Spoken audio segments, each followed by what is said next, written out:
আসসালামু আলাইকুম ওয়া রাহমাতুল্লাহি ওয়া বারাকাতু।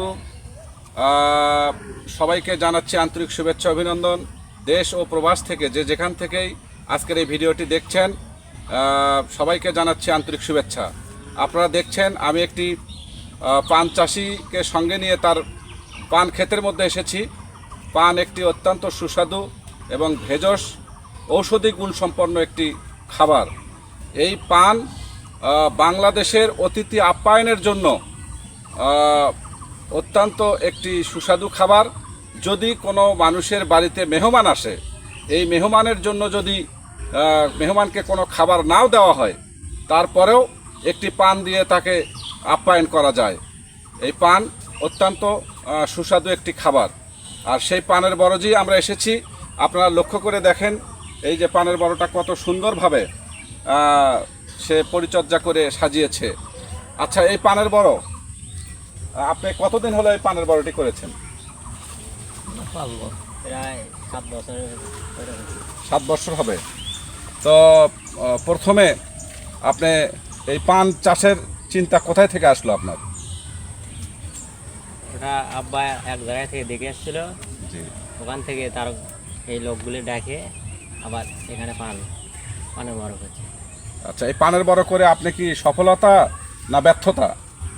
পরিশ্রম করলে মোটামুটি ভালো টাকাই হয়। ভালো টাকা হয় না? হুম। ও, খুবই ভালো লাগলো এই পানের বড়। আসলে এই পানের বড় করার জন্য কীরকম জমি প্রয়োজন? অল্প করলেও চলে, যদি 6 শতকেও কেউ লাগায় তাও মোটামুটি ভালো টাকা লাভ। না, বলছি যে এই পানের বড় যে আমরা লাগাই, পানের বড় যে লাগানো হয়, এই পানের বড় লাগানোর জন্য কীরকম জমি, উঁচু জমি না নিচু জমি, কীরকম জমি লাগে? পানি না বাজলে বেশি উঁচু তো হবে। মানে এই পানের বরজের জন্য সব সময় উঁচু জমি, ভিটা জমি হলে ভালো হয়, যেখানে পানি জমবে না, হ্যাঁ, পানি না ঠিক কিনা? তো এই পানের বড় যখন লাগানো হয়, এই লাগানো থেকে কতদিনের মধ্যে পান নামানো যায়? 3 থেকে 4 মাসের ভিতরে পান উঠানো যায়। 3 থেকে 4 মাসের মধ্যে। তো এই পানের বরজটা লাগানো হয়ে গেলে, সম্পন্ন হয়ে গেলে, একটু ঘুরে ঘুরেও নেওয়া লাগবে। এই পানের বড়টা লাগানো সম্পন্ন হয়ে গেলে, পানের বড় কমপ্লিট হইলে কত বছর পর্যন্ত এই পান উঠানো যাবে? পান সব সময় তোলা যাবে, কত বছর পর্যন্ত? মনে তার 20 বছর বেশি। 20-25 বছর পর্যন্ত উঠানো যাবে। তাহলে একটি ফসল লাগানোর পরে যদি 20-25 বছর যদি উঠানো যায়, এখানে কোনো চাষাবাদের প্রয়োজন নেই, তাহলে এই ফসল অবশ্যই লাভজনক। তো এই পান চাষ করতে গিয়ে কি কি সার ব্যবহার করেছেন আপনি? জৈব সার, খোল, কম্পোস্ট সার এগুলো দিলেই চলে। জৈব সার মানে গোবর সার, খৈল, এগুলো ব্যবহার করলে পানের গ্রোথ ভালো থাকে। এই পান চাষ করতে গিয়ে কোনো পচারি, কোনো পোকামাকড় আক্রমণ করতে দেখেছেন কি আপনি? হালকা ওষুধ দিলেই, হালকা স্প্রে করলে এই পানের পচারি এবং পোকামাকড় থেকে রক্ষা পাওয়া যায়, তাই না? তো খুবই সুন্দর। আমরা একটি পানের বাগানে এসেছি। এই পান বিশ্বের সমস্ত দেশেই এই পানের চাষাবাদ আছে, এবং এই পান পৃথিবীর প্রত্যেকটা কান্ট্রির মানুষ এই পান কিন্তু খায়। এই পান আরবিতে বলা হয় তাম্বল, আর বাংলায় প্রত্যেকটা মানুষের ঘরে ঘরে অতিথি আপ্যায়নের জন্য এই পান সবাই খেয়ে থাকে। তো পান খাবেন আপনারা, ঠিক আছে, কিন্তু পান খেয়ে মুখের পরিচর্যা করতে হবে। পান খেয়ে শোয়ার আগে দাঁত পরিষ্কার করে পরিচ্ছন্ন করে ঘুমাতে হবে। যদি পান খেয়ে ওইভাবেই ঘুমায় যান, তাহলে অকালে আপনাদের দাঁত পড়ে যাবে। এই কারণে আমি বলবো, বাংলাদেশের যারা যুবক সম্প্রদায় আছি আমরা চাকরির পিছে না ছুটে এই রকম পান চাষ করে লাখপতি হওয়া সম্ভব। অল্প সময়ের মধ্যে, অল্প জমিতে যদি স্বল্প উদ্যোগের মধ্য দিয়েও আমরা চেষ্টা করি, ইনশাআল্লাহ আমরা সফলতার মুখ দেখব। এই পান চাষের মধ্য দিয়ে আমাদের অর্থনৈতিক সচ্ছলতা দেশ এবং জাতির জন্য একটি মাইল ফলক হয়ে থাকবে। আমরা বাংলাদেশ অর্থনৈতিক স্বনির্ভরতা ফিরে পাব, এবং বাংলাদেশ সোনার দেশ হিসাবে আখ্যায়িত হবে কৃষি বিপ্লবের মধ্য দিয়ে। আচ্ছা ভাই, আপনি যে এই পান চাষ করেছেন, এই পান চাষ করে এই 14 আনা জমিতে, এই 14 আনা জমিতে আপনার কত টাকা খরচ হয়েছে?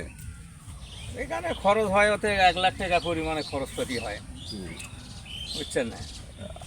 1 লাখ টাকা খরচ করে আপনার এক বছরে কীরকম টাকা আসবে বলে মনে করেন আপনি? আমরা আইলে হয়তো 2-2.5 লাখ টাকা আসতে পারে। 2-2.5 লাখ 3 লক্ষ এরকম। হ্যাঁ 3 লক্ষ টাকা যদি বৎসরে আসে তাহলে আপনার এই পানের বরজটি থাকবে 20 বৎসর। 20 বৎসরে আপনার 60 লক্ষ টাকা এই পানের বরজ থেকে ইনকাম হবে, ঠিক কিনা? ঠিক আছে। তো এক বৎসরে একটা পানের বরজ করে 14 আনা পানের বরজ করে যদি বৎসরে 2.5-3 লক্ষ টাকা আসে তাহলে 20 বৎসরে এই পানের বরজ থেকে প্রায় 40 থেকে 50 লক্ষ টাকা ইনকাম করা সম্ভব। তাহলে কেন আজকে এই বাংলাদেশের বাঙালির যুবকরা কেন প্রবাসে যাবে, বিদেশে যাবে? তারা যদি তাদের বাবার 14-15-20 শতক জমি থাকে, উঁচু জমি, ভিটা জমি, তাহলে তো এই পান চাষ করে তারা স্বাবলম্বী হইতে পারে, অর্থনৈতিক সচ্ছলতা ফিরে আনতে পারে নিজেদের জন্য। শুরু। আচ্ছা ভাই, আপনি যে এই পানের বরজ করেছেন, এই পানের বরজ আমি দেখলাম চতুর্দিক দিয়ে ঢাকা। আচ্ছা, এই ঢাকা থাকার কারণ কি? এটা ঢাকা থাকে মানে হয়তো ওট ঢোকে না, জি। বেশি ওট আইলেও পানের ক্ষতি হয়, জি। বুঝছেন না। কুয়াশা পড়ে, বাতাস বাতাসের জন্য বাতাস দেওয়া যাতে হয়। না, সেই কারণে চতুর্দিকে আপনি ঢেকে রেখেছেন। হ্যাঁ। আর উপরে ছাদ দেওয়ার কারণ কি? এই যে উপরে ছাদ যে দিছেন, এই ছাদটা দেওয়ার কারণ ওটা কি? হচ্ছে ওদের তাপ আসে বেশি, জি। বেশি তাপ হলে ও পানের ক্ষতি হবে। ও রৌদ্রের তাপ থেকে বাঁচার জন্য, হ্যাঁ। এই পানগুলো সতেজ থাকার জন্য, বেশ। যাতে মানে রৌদ্রের তাপে পুকড়ে না যায়, মুচড়ে না যায়, এই কারণে উপরে ছাদ দেওয়া হয়েছে। হ্যাঁ, সেই জন্য। আচ্ছা ভাইয়া, এই পান চাষের জন্য আপনি বাংলাদেশের মানুষকে কি বলবেন পান চাষ করার ব্যাপারে? হ্যাঁ, পান চাষ করা যায়, এটা লাভজনক আছে, জি। টাকা আছে, বুঝছেন না। এগুলো তো শুধু টাকাই। হ্যাঁ। আমি তো এখানে পান দেখতেছি না, এগুলো তো টাকা। এখনই যদি ছেড়েন এগুলো তো টাকা হিসেবে আপনি ছিড়বেন। এখানে- এই পানটা আপনার ধরেন 2 টাকা। হ্যাঁ, আমি জানি একটি পান 2 টাকা থেকে শুরু করে 5-7 টাকা পর্যন্ত একটি পান বিক্রি হয়। একটা গাছে যদি 2 টাকার বা 5 টাকা একটা পানের দাম হয়, একটা গাছে যদি 5 টাকা একটা পানের দাম হয়, একটা গাছে কতগুলো পান থাকে? 25 থেকে 30টা। 30টা পানের দাম কত? 30টা পানের দাম 150 টাকা। তাহলে এখানে গাছ আছে কতগুলো? প্রায় কয়েক হাজার গাছ আছে।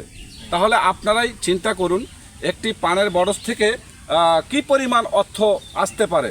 তাই আমি বাংলাদেশের সকল যুবক এবং কৃষি মধ্য যারা নিয়োজিত আছেন সবাইকে আহ্বান করব, এই পানের বরজের মতো বরজ করে আপনারা স্বাবলম্বী হন।